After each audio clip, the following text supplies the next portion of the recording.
Hi, my name is Mayhemstar, and welcome to It Paints Me.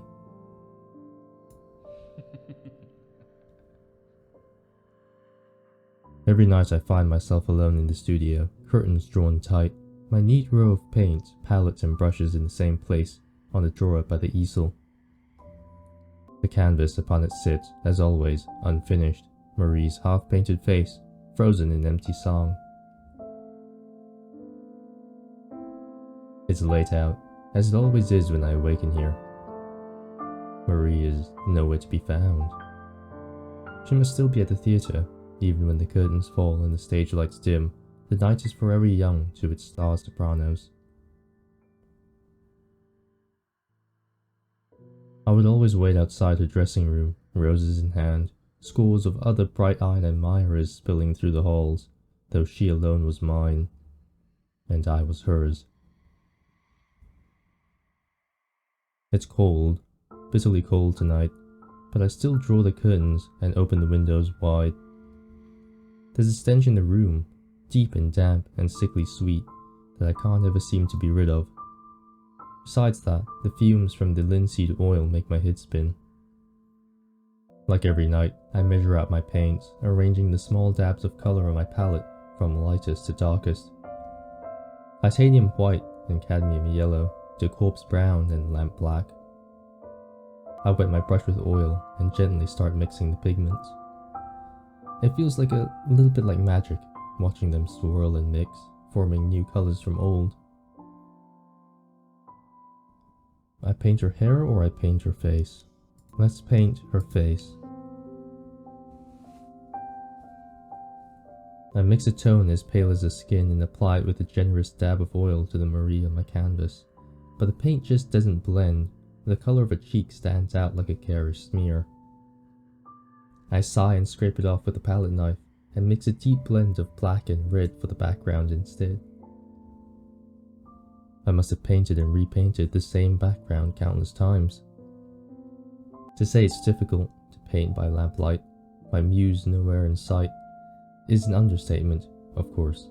But lately these nightly hours are the only time I find myself able to lift my brush. I stop every few strokes. Spirits, it hurts. I had joked that the pain that forced me away from the tailor's shop meant that I could finally return to my paintings, at the very least. I was never very good at humour. Marie had sensed my worries, consoled me sweetly in her voice that could charm stone to life. "Oh Sam, don't worry. I've rolls lined up for months. Go ahead and paint. We can still live comfortably." It hurt. A small part of it did, beyond the physical, beyond the ailments, to seek her permission. To be unable to care for my darling the way I had when we were young, brimming with talent but crushingly unknown. Well, she had been. I was, and still am, nothing. But perhaps, finally, it would now be my turn to bring my vision to the world. If only it didn't hurt so damn much. Time passes, and I still don't manage more than a few strokes, a small patch of dark over an already wet canvas. Or perhaps time hasn't passed at all. The broken clock on the wall would suggest as much. Perhaps the seconds have lain still, the world outside unchanging, and I, the only thing that moves. Have I moved? Is repeating the same brushstrokes, like a clockwork doll, movement? I shiver and sigh. Perhaps sleep would be a better endeavour. Perhaps the next night will meet more success. I stand, setting aside my paints and palette, and slowly moving to shut the windows. I stop. There, out in the front garden, barely lit by a street lamp, stands a figure that could only be Marie. She bids goodbye to another figure, tall and broad-shouldered, and then she laughs, a beautiful laugh, a heartfelt laugh, and embraces him before he makes his reluctant exit on a carriage stopped by the gate. A friend, a co-star, perhaps that amiable tenor she mentioned every now and then. I didn't see his face, but Marie's social circle had always eclipsed my own. It must be, but why would he come to our house? Why would she laugh that way? In the garden, in the midst of walking to the front door, humming to herself, Marie suddenly looks up. For a moment her eyes go wide, and she blinks as if shaking something from a daze. For a moment her eyes go wide, and she blinks as if shaking herself from a daze. I instinctively step back from the windows. Perhaps it's guilt that makes me do so. Marie is finally home, and oh, I've missed her so. How could the first thing I think upon seeing my darling be the worst thoughts my mind could conjure? For the first time in many nights, I just feel well enough to leave the studio. I'll prepare Marie a pot of her favourite chamomile tea. I'll listen as she tells me of the nights, the theatre, the 1,000 small anecdotes she never runs out of, and maybe, just maybe, ask her again to sit for a portrait for me. Like she used to. The house feels larger than it used to. Perhaps I was shut in this studio too long. Still, how could I so quickly become a stranger to my own home? The memories are fuzzy. The years blur together like a wash of oil colours. My mother and I, carrying our sparse luggage, stepped inside for the first time. My stepfather, laughing, his elbows on the breakfast table, chattering over something he'd read in the paper. Then silent hallways and empty rooms. And then myself, welcoming my new bride to these solitary halls, hanging our newly taken portraits above the mantel. The walls are barren now. I feel the walls in the dark, leaving sticky trails of paint behind, tracing the places where I used to hang. Paintings? Because that's what we do, right? We're painters. The paintings I'd framed, the seaside landscape I'd painted on our honeymoon, the watercolour sketch of Marie that couldn't quite capture the sheen of her hair, the still life of the roses in the cracked vase. Oh, how my darling loves roses. Gone, cleared away. The naked walls stare blankly at me. Confused, but with nowhere else to go, I continue through the house. As I walk, I pass the furniture my stepfather left me. The shelves and tables that always seemed so large and grand as a boy, now missing or mantled in thick white linen.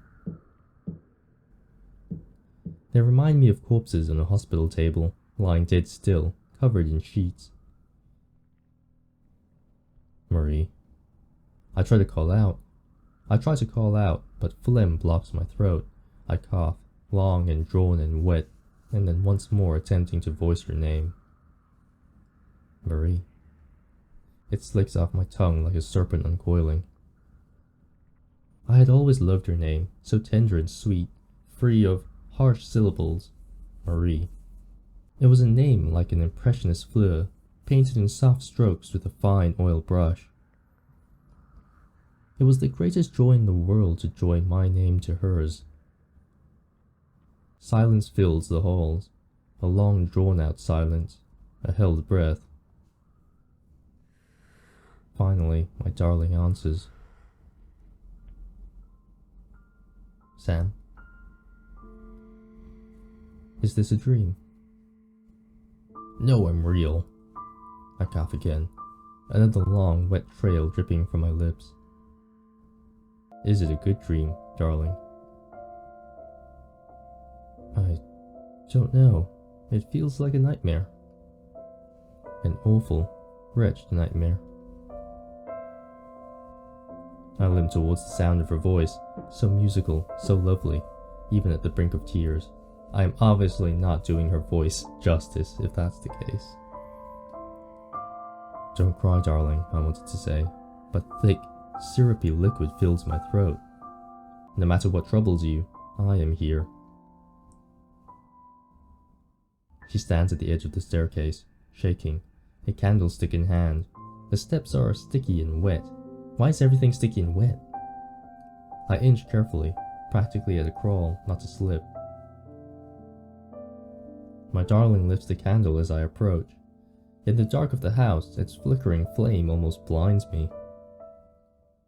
I don't see the expression on her face as she screams. Marie, where are you, my darling? Every word feels like a dagger puncturing my throat. I am a bit sick, like I am actually a little bit sick. I limp down each hall, leaving a trail of steps that feel damp and heavy, slick and wet. I try the door to our bedroom, no, Marie's room. I'd started sleeping in the spare one when my coughing fits would wake her up in the night. It was cold, so cold, alone, but my darling needed her rest. The knob is slick and hard to twist, my hand slipping on the brass. Finally I managed to push the door open. Though it's completely dark when I peer inside, I know it is empty. No warmth, no flesh, no sound of sweet breath within. Everything sweet slickly, slickly and wet. I trudge, my steps heavy and wet, trying not to slip over the thick, slick surface. Marie, what's wrong, darling? Please come out. I don't understand. The shelves where the china and silverware were once neatly stacked now gape hollow. The walnut table is covered in a thick white sheet, the matching sets of chairs removed. I rest against the blanketed table. My hands leave a ruddy smear against the sheet. It must be more paint, though it's hard to make out in the dark. I needed spectacles for quite some time, but Marie never liked the bookish type. I continue on through the familiar yet unfamiliar house, my steps strained and slow, my breath short, sticky, wet. Marie, where are you? Oh Marie, it hurts. Why won't you come to me? I hear the front door slam shut. It must be freezing cold out. Why has she gone to the garden? I tread to the sound with new urgency, uncaring of the sticky, wet floors, forgetting for just a moment the pain that snaps and burns through my flesh. I reach for the oily, damp knob. Don't, Sam. Please. Her voice rings from behind the door. I don't understand, darling. Have I done something to upset you? Her sobs echo loudly. I never thought an ugly sound could come from my darling's lips, but her words. I love you, Sam. I always will. But I can't bear to see you like this. Please, I beg of you, return to where you came. You can't be here. I've moved on now. What's that supposed to mean? What? Return where? Dearest, you aren't making sense. Moved on? I'm your husband, Marie. What on earth is there to move on from? Please remember, Sam. You were ill. You were ill for a long, long time, and you never recovered. Oh, we did? I know that I'm unwell, Marie, but you said we could still... Are you leaving me? Because I can't care for you anymore. Is that why? You left me. You're dead, Sam. You've been dead for more than a year. Is this metaphorical? In the sense that he's hauled himself away in the house for so long, or in his room for so long, that he's practically dead. Like, isolated from the world. He's paid attention to no one but himself and that painting of Marie, his ideal version of Marie, and the real Marie is just suffering alone in her own world, so she goes off and finds another suitor. Is that the whole shtick? I wouldn't be surprised otherwise.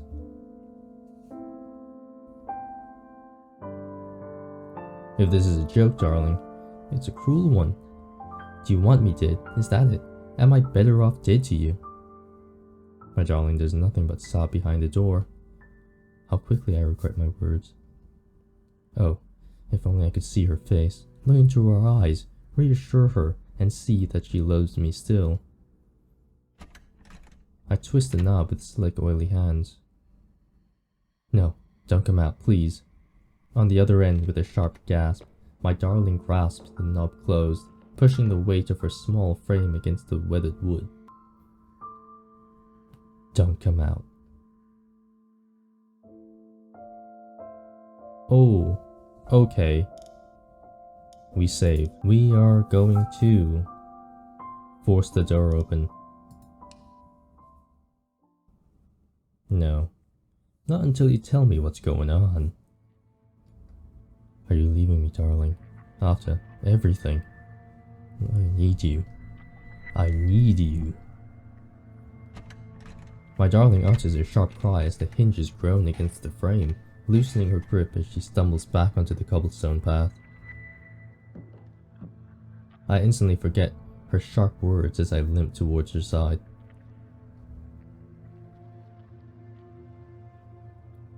Marie, are you alright? I'm so sorry. Stop it, Sam.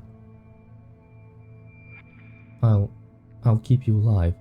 Every time I sing, I'll sing for you. Damn, what the hell? I'll keep you in my song, in my art. Oh, but it hurts. Her shrill voice grates against the ooze spilling forth from my ears. It hurts. It hurts. My head rings. My chest is a hollow cavity, slippery and wet, flowing with hot, sickly fluid. I cough and spew more syrupy, warm liquid from my lips. Your art. It was always about you. Well, you did choose to go out with this lady, and then you ended up marrying her. If you didn't discuss the terms and conditions beforehand, it's kinda on both of you to some degree. Your fame, your voice, your needs, your wants, your desires. You are a work of art, of course, but did you ever think about me? Did you ever think about poor Sam dying alone in a cold, white room? Poor Sam, who couldn't even hold a brush in his hands at the end. Poor Sam left to rot into nothing. A year was all it took to forget me? The next moment she breaks from me. The next moment she breaks from me, running blindly into the street. The carriage doesn't stop for her. Of course it doesn't. My dearest is a wisp of dark curls, a black gown billowing in the night like shade. She should be light as a breath, soft as a mist. Has she been run over? But the sound that comes is a scream of her breaking bones, her ripping flesh, the breath that leaves her lungs. No, but every sound my darling makes is beautiful.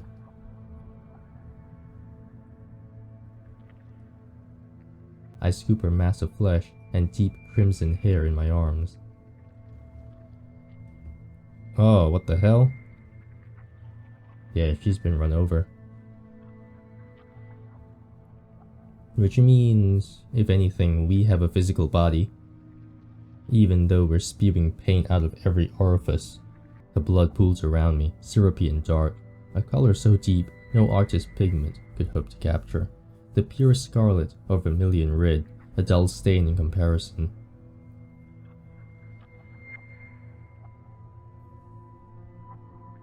It is not Sam that I see staring back in the deep pool of our blood. Holy shit. Wait, who are you?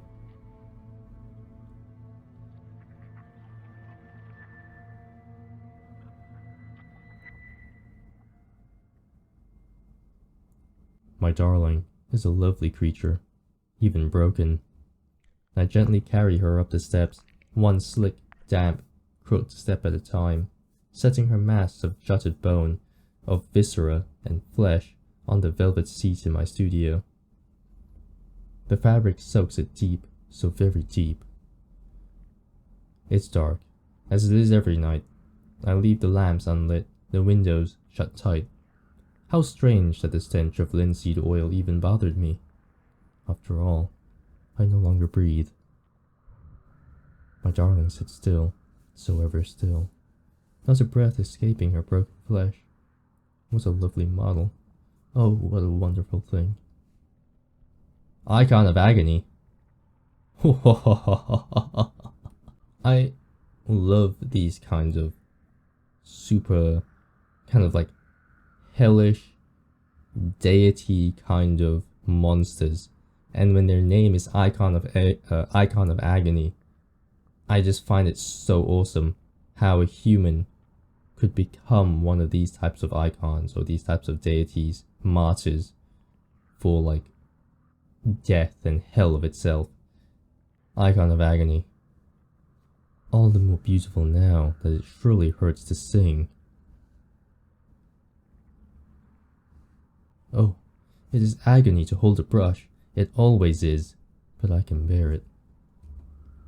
I wanna have a good look. Oh damn, is that us? That's Sam.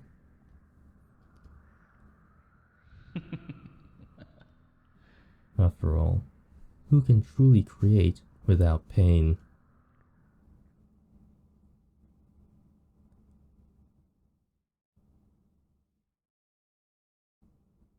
Damn. Ending 1, Muse. We painted her face before, now we paint her hair. I blend a deep, dark red and apply it with a generous dab of oil to a patch of background that blends in with Mary's hair. I didn't have to. The paint is still wet from the last night and the night before. I must have painted and repainted the same background countless times. To say it's difficult to paint by lamplight, my muse nowhere in sight, is an understatement, of course. Okay, I think we've seen this. Let's skip forward, and this time we're gonna go photographs. The walls are laid bare. The pictures that hung on the pale wallpaper are gone. Blurry grey photographs of my parents, myself as a boy, and Marie. Oh, so many pictures of Marie, each displayed in a filigree frame? Filigree frame. Interesting.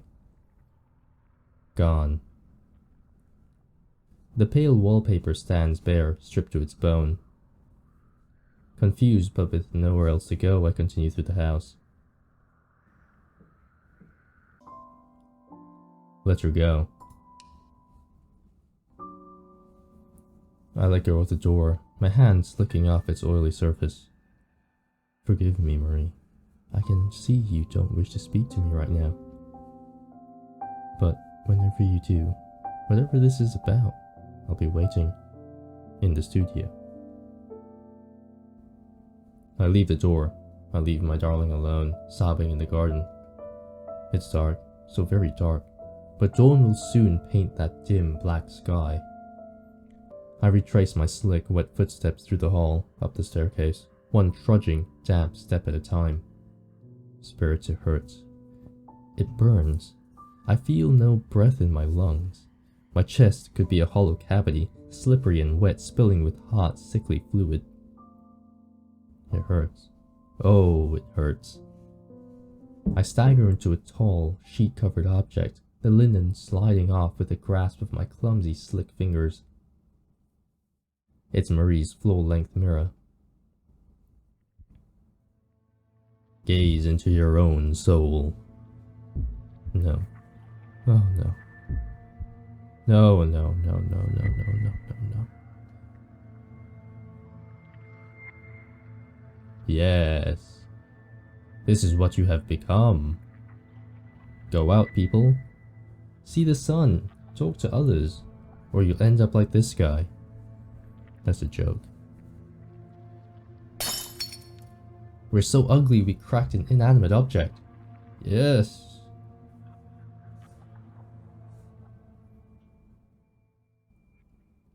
I'm in the studio. A dark, dim studio, as empty as it is every night. The curtains are shut, the lamps are unlit. My palette is a mess of murky colors, rust reds, corpse browns. A musky, sickly, sweetly rotting stench fills the room. I don't know why the smell of linseed oil ever bothered me. After all, I no longer breathe. The handle of the door turns behind me. Slowly, it creaks open, and a figure steps inside. It's me. He limps more than he steps in crooked motions against the floor, dragging his body along like a wet, wide brush as swaths of red pool at his feet. I watch him pull himself before the canvas. Icon of affliction. Samuel. He speaks in my mother's voice, a pitched cry of command and dependency, derision and affection, pride and disappointment. Give up your suffering. Give up this. Come into the earth with me. My hands are too slick to hold my brush. I stab it into my flesh and fix it between my bones, then dip the bristles into its blood. Icon of Algesia. Is that the mother? Sammy. He speaks in my stepfather's voice, wistful, choking back tears, the same cadence of his goodbye as he hugged me against his uniform, the dog tags coiled around his neck. Don't suffer anymore, Sam. Forget your pain. You are nothing already. Come into the void with us. What? My brush is drying. I plunge it into his chest, wet it with his oily breath. Sam. He speaks with my voice, hoarse and raspy, and tired, so very, very tired. This will make you worthy of love, not the world, not Marie's, not your friends or peers or critics.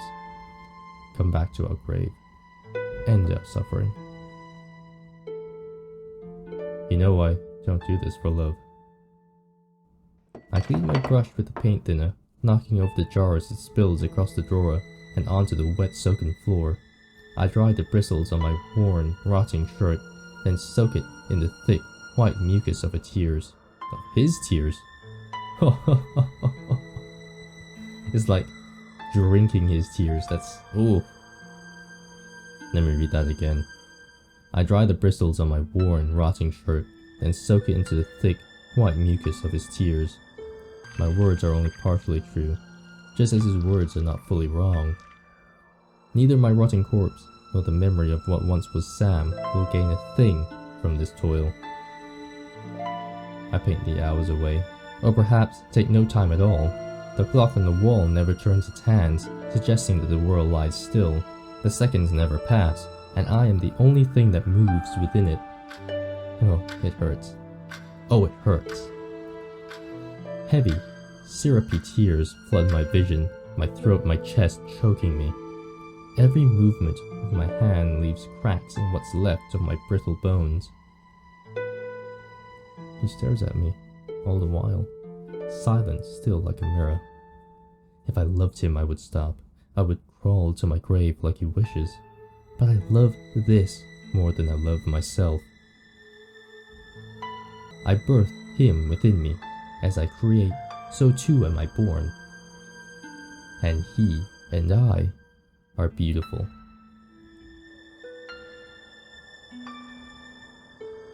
Is this supposed to be self-love? Ending 2, self-portrait.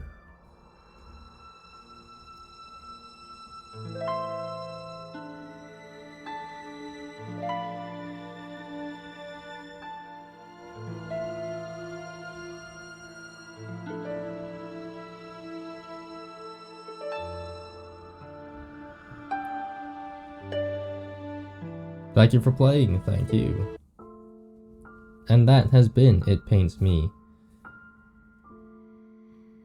So what I gather from this story is that we have a guy who's extremely engrossed in his work.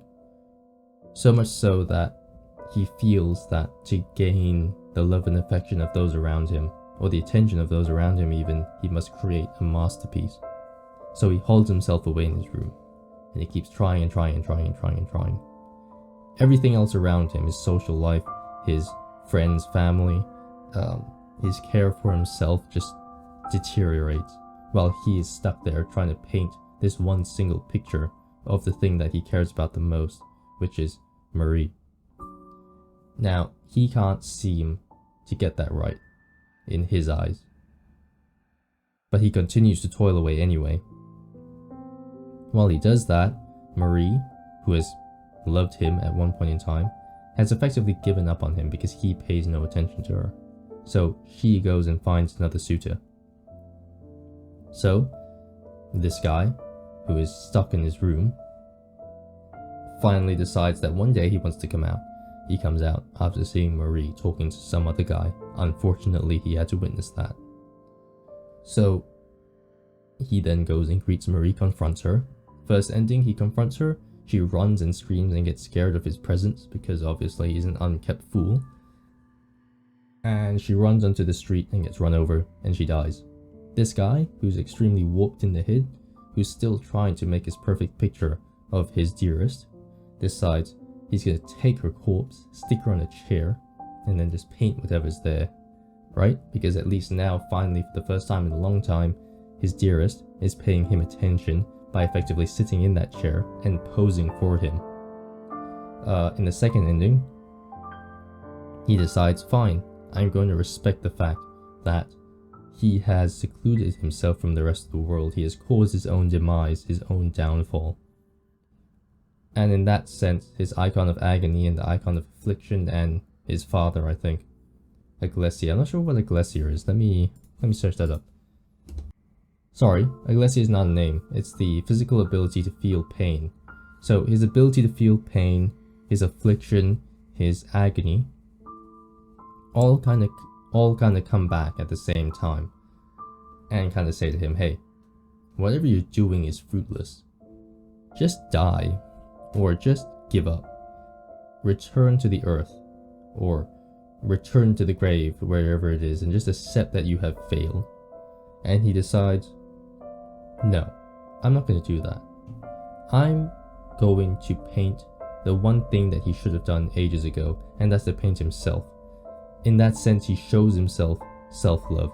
And by painting his portrait, as we can see, it's actually a human being, not that wretched monster, which means without having accepted that he needs to show himself some self-love and take care of himself, essentially, he would have seen himself as a monster. But now that he has come to the conclusion that at the end of the day, all this suffering was brought upon by himself, and that he can actually solve this, he decides to paint himself, suggesting that he must show himself some affection, some self-love. So yeah, I think that's an interesting story at the end of the day. That's how I view it anyway. My name is Mayhemstar, and I will see you next time. Bye-bye. Bye.